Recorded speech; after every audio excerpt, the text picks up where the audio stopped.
सौभाग्य हम सभी लोगों को प्राप्त हुआ, जिसके सूत्रधार स्वनाम धन्य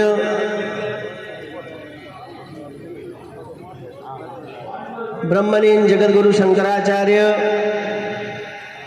स्वामी श्री कृष्णबोध आश्रम जी महाराज के चरण चंचरीक,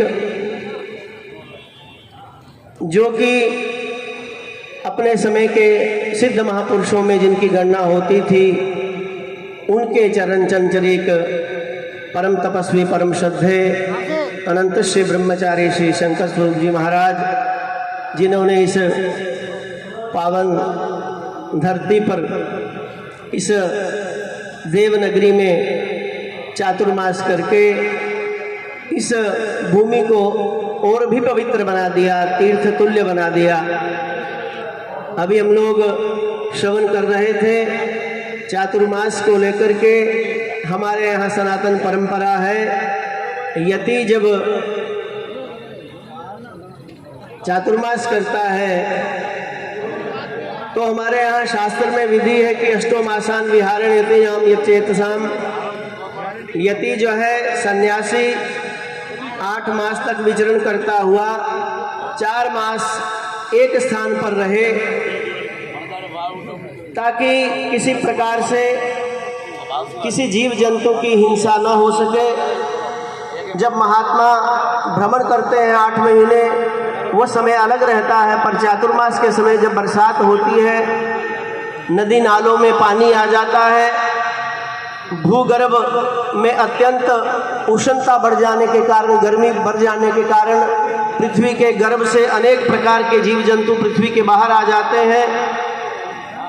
तो महात्मा के चलने से स्वयं भी उसके जीवन में कष्ट ना हो और उसके द्वारा चलने पर जीव की हिंसा ना हो, इस दृष्टि से महात्मा चातुर्मास 4 महीने एक जगह पर रह करके भगवान भजन करते हैं, अथवा योग्य शिष्य मिलने पर उसको उपदेश देकर उसका भी उद्धार करते हैं। हमारे यहाँ चातुर्मास की 2 परंपराएं हैं।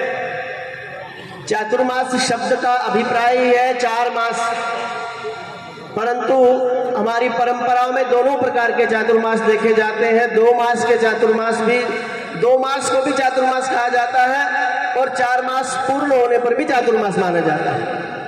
अंतर क्या है? यदि 2 महीने हैं तो फिर उसका चातुर्मास क्यों कहा गया? तो 2 मास हुए, चातुर्मास कैसे हो गया? परंतु श्रुति में एक वाक्य है, पक्षो वही मासा।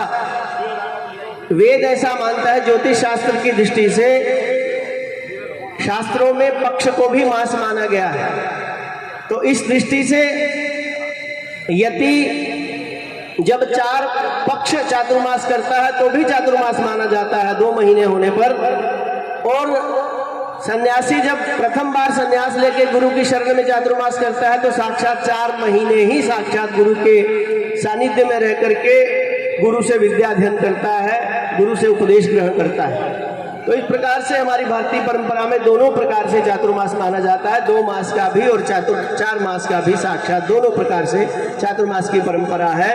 परंतु यहाँ महाराज श्री का आप लोगों के प्रति अनन्य स्नेह होने के कारण उन्होंने समय सीमा को ज्यादा महत्व न दे करके आपके भावों को महत्व दिया, आपके स्नेह को महत्व दिया, आपके भावना को महत्व देते हुए अधिक से अधिकम फलम ऐसा मान करके कि अधिक समय देने पर आप लोगों का अधिक कल्याण होगा, ये आपके प्रति अनन्य स्नेह का ही द्योतक है। इसका मतलब है कि महाराज श्री का इस गांव के प्रति बड़ा हृदय में स्नेह है, बड़ा प्रेम है। तो उन्होंने चातुर्मास को तो पूर्ण किया ही, पर उसके अतिरिक्त भी 1 महीना और अधिक दिया।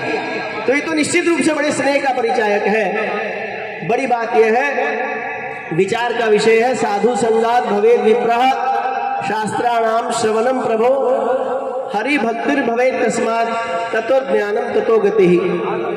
शास्त्रों की ऐसी मान्यता है, सत्संग का शास्त्रों में बड़ा महत्व कहा है, बड़ी भूरी सा प्रशंसा की है।